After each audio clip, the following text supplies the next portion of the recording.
Hello, and welcome to another episode of the Many Faces of Cancer podcast. I am your host, Melissa Grosboll, and joining me today is Donna Mazzitelli.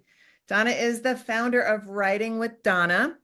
She's an award-winning author, writing coach, editor, and publisher.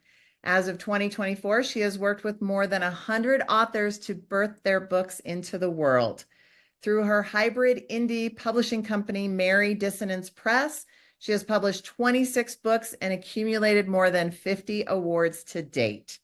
Donna continues to work on her own writing. Her first memoir, Mosaic Heart, Pieces of an Unfinished Life, was published in February 2022 and has won 5 awards to date, including Gold Winner in Women's Issues by the NIEA.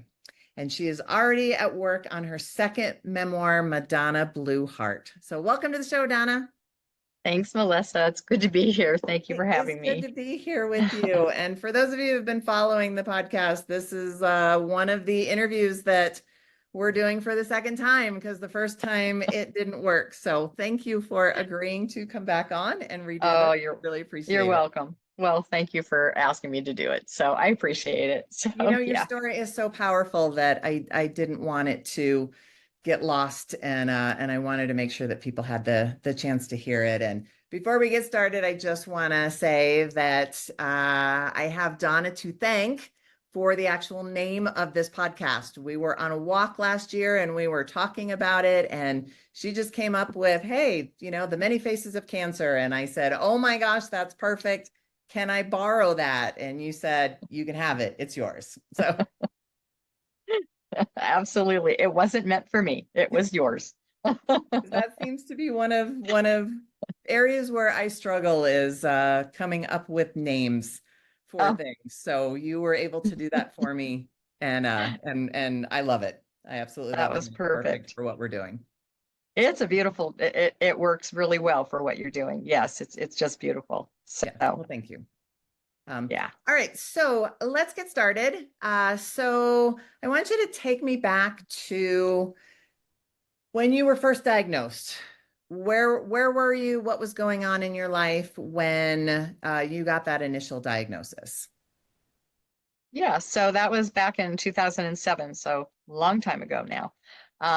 We had moved here from California at the end of 2005, and this was January of 2007.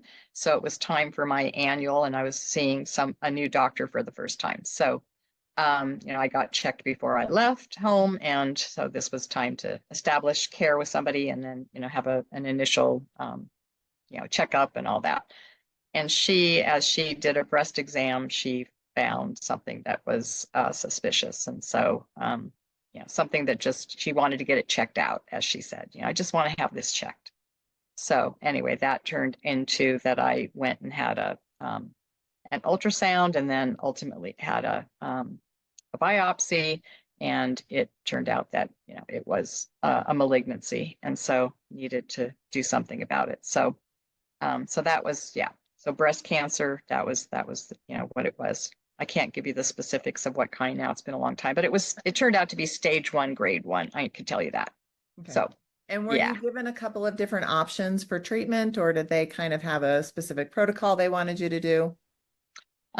Initially, well, the biopsy had to stop because I started having too much bleeding, and so they couldn't continue. But what they got at that point, they thought that I could probably that I would be a candidate for a lumpectomy. So it would either be lumpectomy or a mastectomy, and of course then they would check, sentinel node and see if there was any lymph involvement. So I didn't have the stage at that point, right? I had grade, but I didn't know the stage. Okay. And because I did not want to go through radiation, I said if I was going to do anything, I was going to have a mastectomy. So I was going to have surgery. So, so I met with a surgeon who, it was just like car shopping. I mean, in my book, I write about my experience, what it was like, and she ended up being a wonderful surgeon, and, I ultimately worked with her, and she was fabulous. That first appointment, though, it was just very off-putting because it was, kind of like, well, you can have this, So you could have a double mastectomy, you could have, a single mastectomy, you can have a lumpectomy, it looks like you may qualify for that. And, and you can, I mean, it was just like, and you can have, um, breast, like reconstruction and, so, and you could have bilateral so that then you could have reconstruction done so you can have everything matching up and you can have the big boobs if you always wanted big boobs, you can have bigger ones. And anyway, I'm going a little bit more, but actually it was a lot, it really was about all these choices. And I was very Overwhelming, I clear. would say. It was very overwhelming, and I was clear that if I was going to do it, it was going to be a mastectomy. So I left there planning to have it, scheduling the surgery. And then within a few days, I called and canceled it and said, I just need some time to process this more. And I need some time to see, I don't know, to just get my arms around, my head around this, and also just to see if there's a way out. I mean, basically is what I was looking for. Is there any way out of this? And the one thing she gave me, which I think, I'm so to this day appreciative about, is that she said, because she knew it was grade 1, I wouldn't take forever, but you have time. You have time to think about, what you want to do. And I want you, when you go forward, I want you to, really be in a place of in alignment with going forward. So may not love it, but at least, but to go alignment with going forward.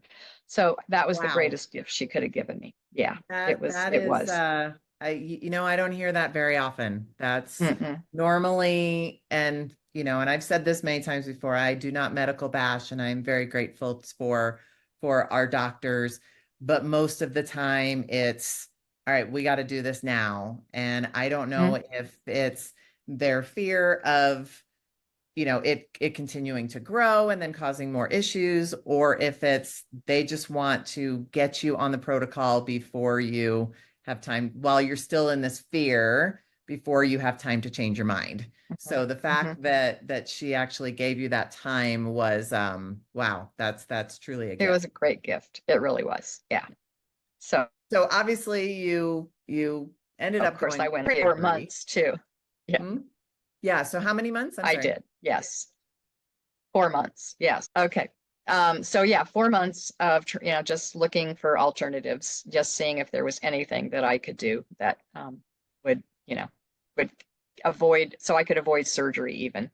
And so nothing worked out. I mean, I worked with different, holistic people. I worked with, healers, all kinds of stuff. So, and ultimately, I actually went to the Chopra Center for their 5-day Perfect Health, something, I think that was the title. And I had planned on going to that afterward, after whatever happened, doing that like kind of like the icing on the cake that I'm healthy and healed. And my husband actually said, why don't you, because I was down on my knees just at, like, I just don't know what to do now because nothing's worked out. And so, and there's more to that story, but, and I write about it in my book, so it's in there. But ultimately he goes, why don't you go now? And maybe it'll help you get clarity and decide what to do. Because he knew I was at my wit's end, didn't know what to do. So it turned out I called, they had one opening left for the next session. It was the following week, and I was able to get on an airplane and go to California and attend. And I got to see David Simon, Dr. David Simon, who's no longer living, but he was he ran the center, and he also anybody who came with a cancer diagnosis, he always met with them, and he did an exam and everything. And he said, I don't think your lymphs are involved based on my exam, but if you were my wife, I would march you back to the hospital immediately, go to that surgeon, and I would move forward. And if you need to have chemo, ultimately, you would have the chemo. You do. But he said, but have you read my book, Return to Wholeness? And I said, no, I hadn't. And so he said, well, because they had a bookstore and a gift shop and everything, please get a copy of my book and read it. And that was another gift in my life, because that book is all about taking an integrative approach, because as he and Deepak would say, we are dealing with modern illnesses And, Ayurveda is the foundation of what they did. But it's like Ayurveda alone can't solve and can't correct the modern day illnesses. So they took an integrative approach. So his book was all about, taking an integrative approach, because they're both MDs, or he was an MD and Deepak's an MD. So it was another gift. So I read the book while I was there. And that was when I was driving back to the airport. I called my husband. I get home, I'm calling the surgeon and I'm scheduling my surgery. So Well, I need to look at that book, because being a chiropractor, I was always like taught in school holistic, alternative, medicine bad, this good. And one of the things that I learned going through this whole experience is to take an integrative approach, because like you said, I mean, Ayurveda, it doesn't necessarily work on not these alone. modern illnesses. And to be able to do both, you don't have to pick one or the other. Exactly. Exactly. And that was the beauty of it. That was it. And what had happened in those 4 months is, yes, there was a lot of Western bashing. I mean, it was Western bashing, and then of course within the alternative community, it was do it my way. It was also that it wasn't even that everybody's in the same camp alternatively either. So I just saw there was so much us versus them. And that's what I finally came to, is I'm not an us versus them kind of person. That's not who I am. So it was like, finally, I didn't expect that to happen, but between what he said to me and then reading the book, I just realized, I really saw that. And then I had a chance to talk to another physician that was there, that worked there, female, and I got to sit down and chat with her some more too. And it really just helped me start to see. I was still scared as hell that if I had to end up having chemo, or well, it would have been chemo, not radiation, because I wasn't going to do a lumpectomy. So I was just really scared, but she helped me see a way that, to be able to embrace this if I had to, if necessary. So it was the opening for me to start to see that, it's not that these are the bad guys and these are the good guys. It's like there's a lot to be taken from all. There's a lot of goodness in all of it. And then that's where we have to tap into ourselves, though, too, to find out what's going to be right and best for us. Right. And really, mine might not be the same as yours. It's like everybody has to, and that's another thing that I appreciate, is when we work with physicians or people in, the healing world, is that when they really see us for us, and allow and listen to us, it's like then, most of the time plan is a much better one than whatever might have just been, the prescriptive plan. Right. So that's awesome. Yes, really trusting your gut and listening to everyone, and whatever your treatment of choice is perfect, and nobody can tell you what you should or shouldn't do. It needs to come from you. Yeah. Okay. Yeah. So now let's talk a little bit more about fear, because I know that after your surgery and after your recovery, that fear kind of continued for a while. Like we talked the last time about, just that overwhelm of, oh my gosh, I have to cut everything out of my life kind of thing. So can you talk about that a little bit as well? Oh yeah. I mean, I became I became afraid of food. Definitely was afraid, anything non-organic, afraid to have anything that, wasn't organic, afraid, became like, didn't want no dairy, or if I had dairy, it was going to be, from sheep and goat only, no cow products, no meat, only ancient grains. I mean, got really restrictive, and, so I lived that way for 3 years. And, Wow. It was, there's nothing wrong with living that way, and anybody who chooses to live that way, but it was what was underneath it for me. It was fear, and so I became afraid of everything, and just so careful, and, to the point where I could ruin going out to dinner with, we had friends in town at one point, I write about that in my book. We had friends in town. We took them to Estes Park, and um, we, trying to find a restaurant that where I could eat something that I was okay with eating, and ultimately ended up having a salad that they put cheese on when I told them to hold the cheese. And so I was just, like beside myself. And of course, then it affected the mood at the table. And it was just very, it was just, I just really was in a really, went through a really rough time with it. So, And then what yeah, happened? How are you able to start to come out of that? well, I can think of one time that I was doing infusions, vitamin C infusions after post-surgically. I was doing them. And the nurse who would do the infusion, we were getting ready to go to Greece. And I was freaking out because we're going to go to Greece. And of course, we're going to be eating like the way the Greeks eat. And so it's going to be, yes, it's a Mediterranean diet. Yes, it's going to, there's going to be meat at times. Yes, there's going to be times that it's a vegetarian dish or whatever, but it's not going to be my restrictive diet that I was eating. And also, not everybody's biologica is what they call it. And so not everybody was, eating that way either, in terms of organic. I mean, this is way back in '08. So, it was a long time ago besides.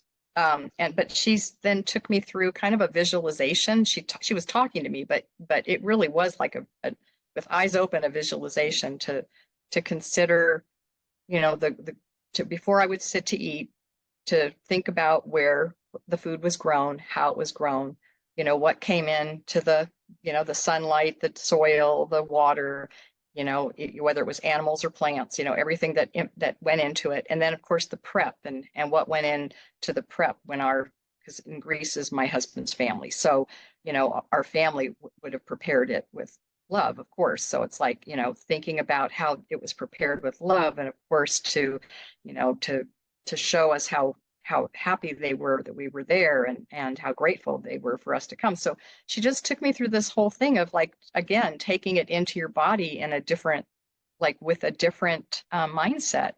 And that helped. And that really was the opening. That really, I mean, I still ate that very restrictive for, like I said, another couple of years. But it really did I could start to make exceptions at times when I absolutely had to. So it helped. And then eventually, I don't know, I just started changing. It just started to change. I mean, the other thing I did early on was I started a green living business, and that was in 2009.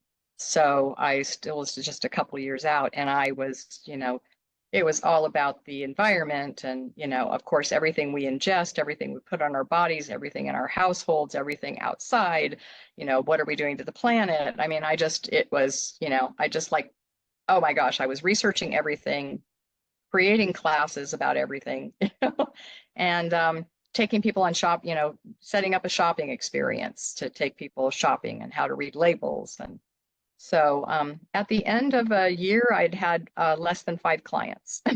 So I was like, what is wrong with this picture? And, it took me a while to be able to see it, but it was like, I know what was underneath was anger and fear. I mean, it was anger too, anger at what was happening, what's happening in our world, what's happening to our food supply. And,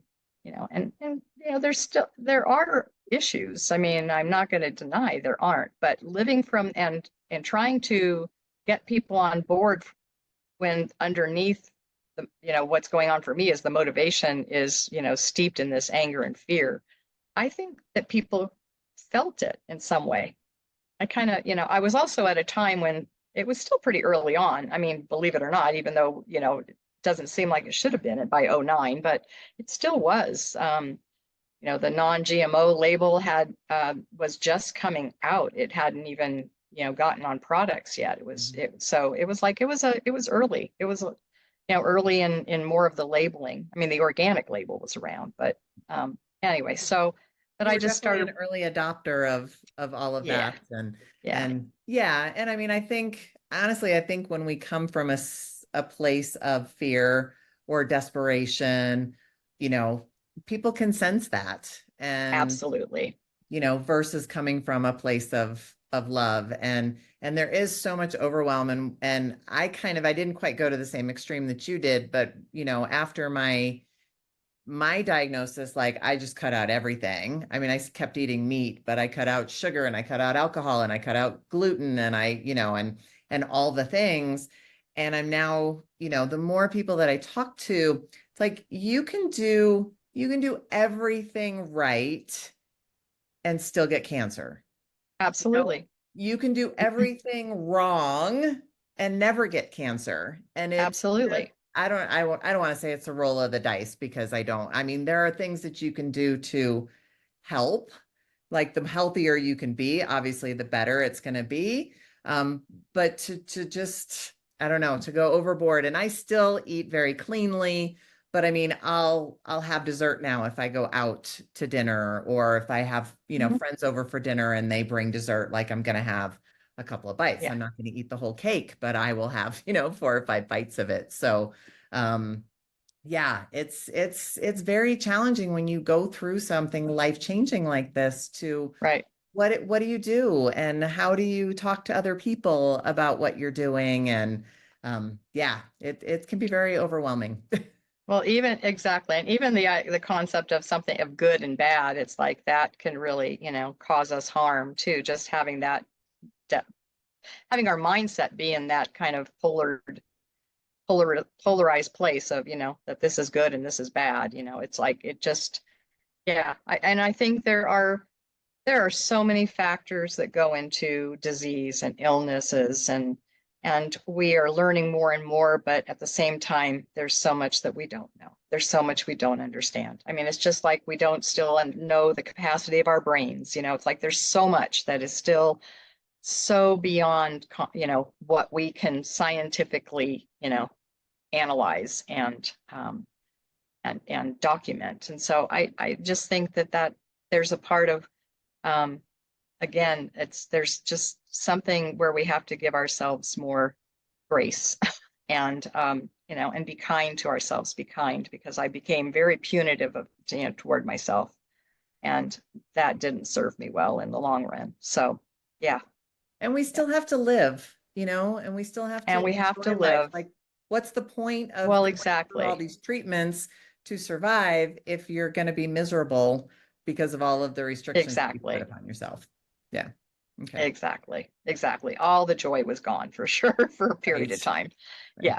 Yeah. All Yes. right. So let's fast forward a little bit. Let's fast forward to 2014 and, what was going on in your life when the second diagnosis came along. So yeah, so it's 2014. Well, to back it up a little bit, so what did finally evolve out of the green business got shut down. I ended up really finding my where I needed to be in the world, and that was, I started editing and working with other people with their books, and started working on people's stories, and that was something. The realization there was that I was working from a place of love. I was working from a place with my heart. I was working with compassion. I was not in this place of judgment and all that. So that continued to, and evolved from 2010 on to 14. I was, doing my work.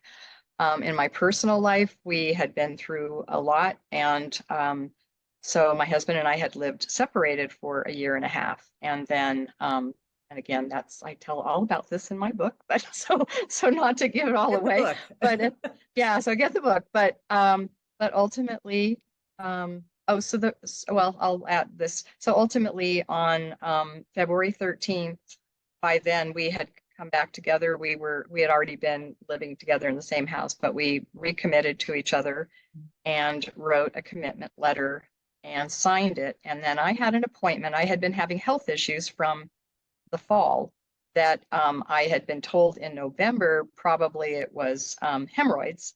And so, because it was near the holidays, it was right before Thanksgiving. I put it off, and then um, we ended up, Dominic and I, my husband and I were, found our way back. We were going through some stuff with one of our daughters, and so we were dealing with that, and then we found our way back together and recommitted by February. And then I had set up an appointment for February 7th to see a doctor, to see a colorectal surgeon to try and figure out what was going on with these hemorrhoids because it was still happening and it had gotten worse and it was very uncomfortable. And I was supposed to go on the 7th of February, but we have friends in Florida, and it was his a significant birthday, and so we flew out there. We went out there together to celebrate his birthday. He had been the best man in our wedding, and anyway, so I postponed the appointment till February 14th, and so when we came back, though we hadn't signed the letter yet, so we did that on the 13th, and then I go to my doctor's appointment on the 14th, and in the exam he says, this is a tumor. This is, and I'm so sorry to say, but I've been at this for a long time, and I'm certain this is cancer. So we need to get you scheduled for a colonoscopy and figure out what's going on. And by the way, my first diagnosis was also on Valentine's Day. So Oh my that gosh. was Wow. unfair. Yeah. So that was kind of, yeah, which is why I published my book on Valentine's Day. So it was like, I was going to turn Valentine's Day into a different experience. So there you go. But yes, and so anyway, that it turned out that the diagnosis was anal cancer, which it was good that it was anal cancer as opposed to colon cancer. So, it's not as far up. And so, but the prognosis, or not the prognosis, but the treatment is chemo and radiation. That's what they do. And they try to avoid surgery because it will impact the sphincter muscle. So that's a last resort if the chemo and radiation don't work. But it's a protocol. It's a 6-week protocol that they follow. And, radiation every day with 2 weeks on kind of almost on each end, but 2 weeks of chemo, of constant infusion. So which is exactly what you were trying to avoid the first time correct. around. Exactly. Exactly. And at the time by the time we got the colonoscopy and then I saw the surgeon, the oncologist, I interviewed 2 and I decided on one. Well, each of those 2 that I interviewed and husband came with me, we were supposed to be going, that March was our anniversary, our 30th anniversary, and we were going to Europe. We were planning to go to Europe. And so both of these doctors said, if I were you, I would start treatment immediately, not hold off. So it's it's just taking another, because it would have meant that I was probably putting it out about a month, I think, but based on the calendar of where we were. So they were like, wouldn't put that off. So to what you had said earlier, it's like, they try to get you to go. Well, this was, but 2 doctors saying, wouldn't Right. put this off, and there's a lot of lymphs down there and, so there's a lot at stake, so would get on this as quickly as possible. And, it still was going to take time because you have to ramp up. I had to get a port put in. I had to go through them doing marking of where they were going to do the radiation treatment. So I had to get inked. I got a little tattoos that, hadn't planned on. I got another I had gotten a tattoo prior to that in November for where I had my mastectomy. So now I got some tattooing that wasn't on the, wasn't in the game plan. But anyway, so yeah, so it was, had to face my biggest fears. That was what ended up happening with that is, just it was having to surrender to it. There was nothing that, there was no way out. And my spiritual mentor, who I'd been working with since like 2012, and I still work with her. She said, after I got diagnosed and knew what was up, she was like, and I, of course, now I'm having to face the things that I didn't ever want to go through. And she said, at that point, I'm like, can I take the trip? I was still, can we take the trip? That was now what I was bargaining. Can we take the trip? And she was like, you're almost a decade older than you were and you went through. So now I'm in my late 50s as opposed to being in my early 50s. So you're older. So you need to take that in consideration. And also, and she's a naturopath, by the way, too. But she said also to know that those who came up with these modalities like chemo and everything, nobody was out to harm people. They what's been created was meant to help people. So if you can see it that way, that this is the best that modern medicine has to offer, and that that's what you're receiving. So again, it was that mindset of how am I going to take this in? You know, that's if you can see it that way, then, you know, I think I please go forward. You know, please go forward was her thing, you know, but taking it in that way, trying to see it in a different, you know, from a different perspective.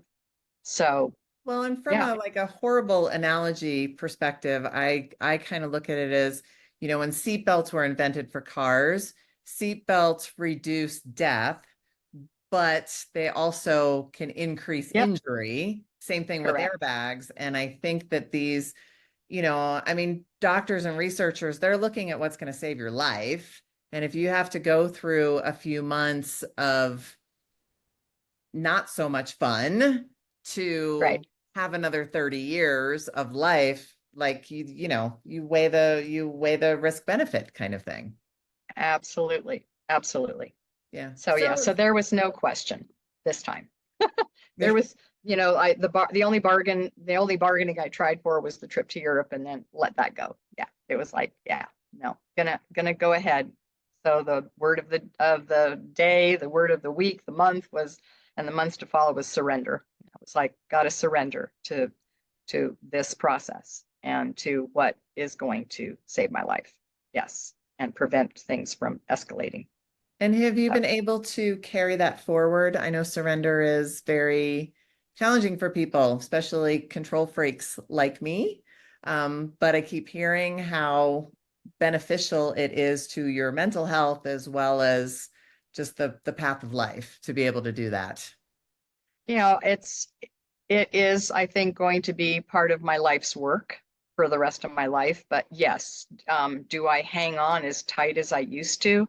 No. Do I think that I can control, you know, things that are not in my control? No. Or and if I do kind of get there, if the blinders are on for a bit, sorry, my video went out again. If the blinders are on for a bit, I come around a lot, you know, a lot quicker.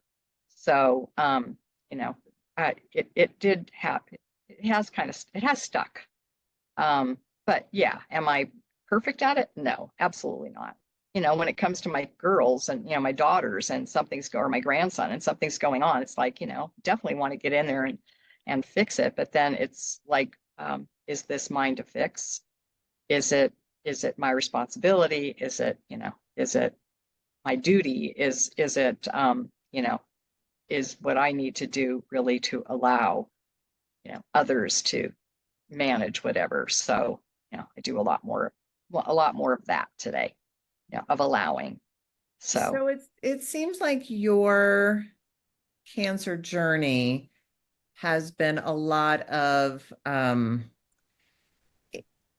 changing the way you deal with things emotionally. You know, some mhm. people like they've done things and they've used their experience to do things. And it seems, and I mean you definitely have too, as far as changing your businesses and all of that, but it seems to me like there's been a lot of emotional growth and evolution and enlightenment for you through this journey. Would you kind of agree with that? That that's kind of the big I would, thing that came I from would, it?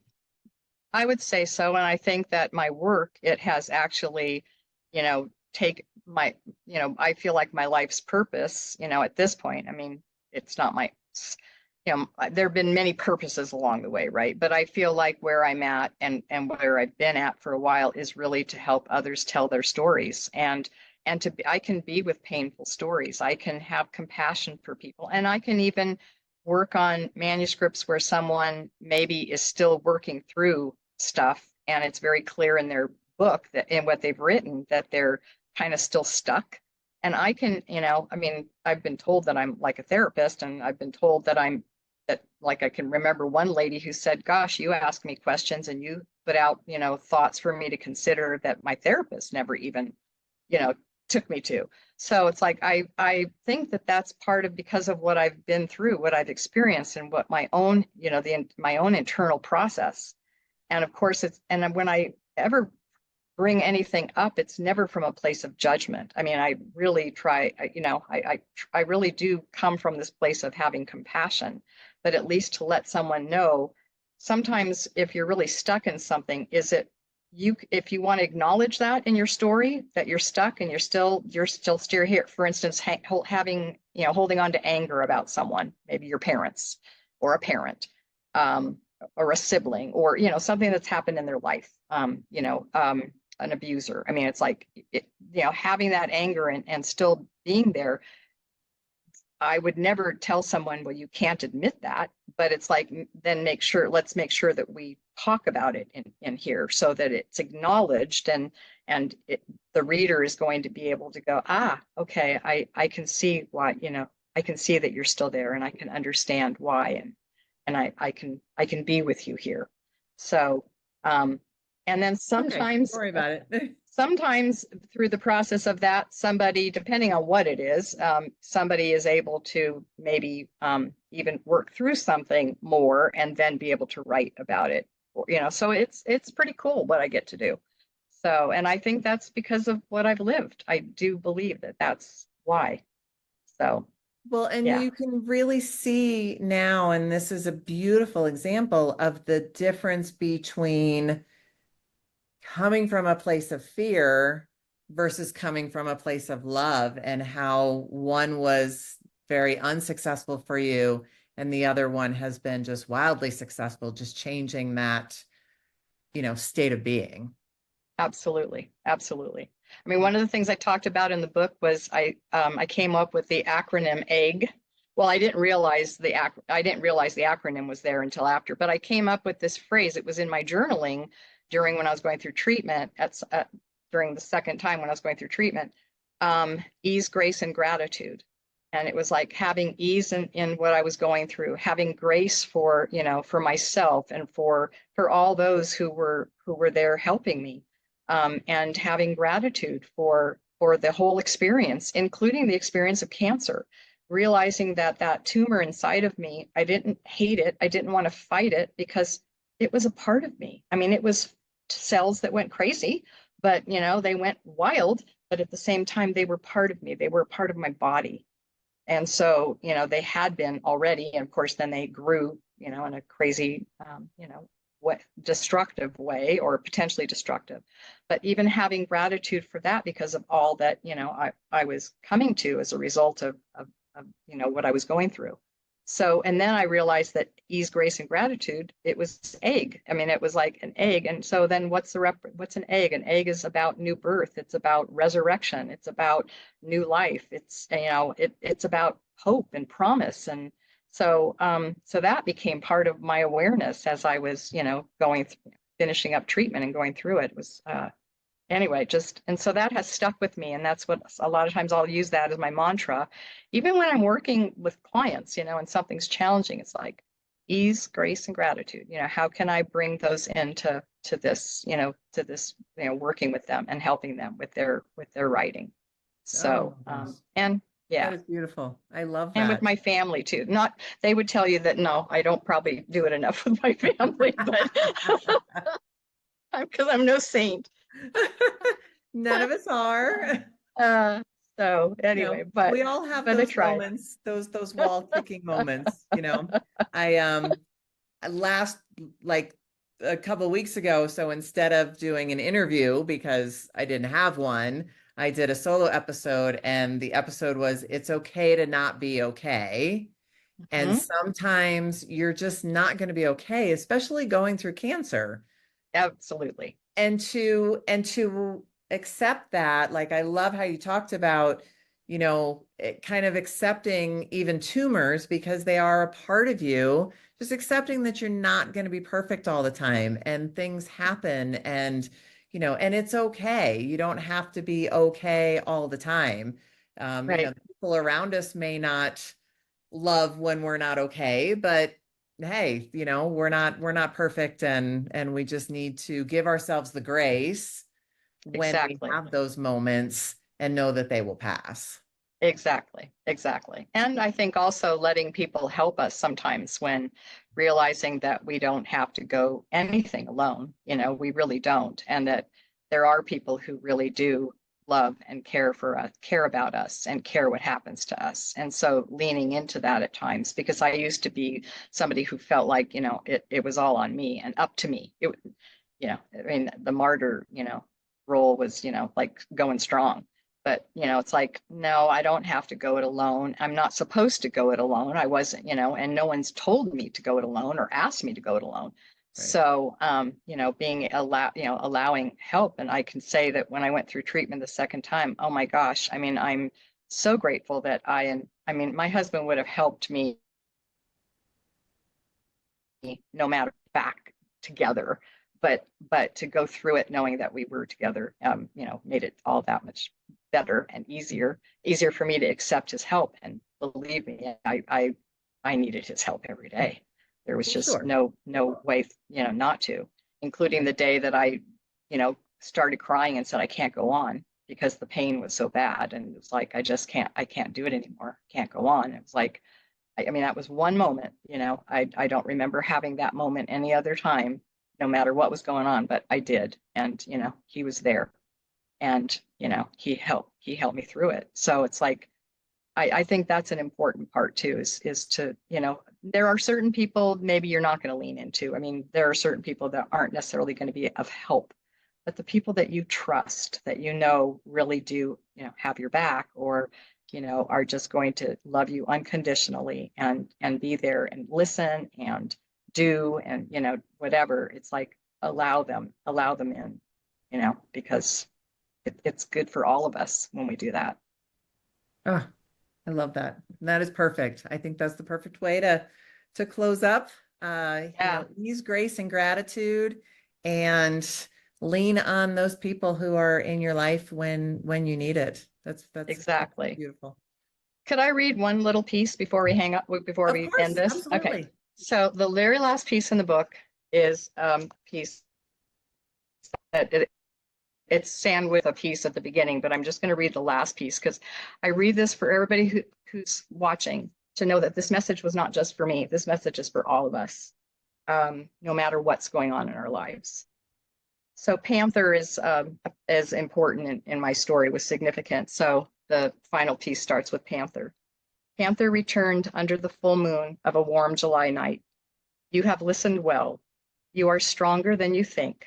With each shedding of all that is not yours, you are becoming. With the rebuilding of your heart, more compassion is growing. You are healing. Shine your light into the world. You are needed. Your work is not done. Be well, my child, and thrive. And that's for all of us. We need all of our lights in the world. So no matter what you're going through. Beautiful. All right. Well, I'm going to put in the show notes the link to be able to purchase your book, and then your website and your email if anybody wants to get a hold of you and chat more, if that is okay to put all of that in there. That would be perfect. That would be great. Thank you. I appreciate it very much. Yes, thank you. Thank you so much for joining me Thank today. you, Melissa. Thank you for doing this again. Thank you. Oh, it was great. It was wonderful. It was a great excuse to get to spend time with you too. Absolutely. All right. Enjoy the rest of your day. Take care. Bye.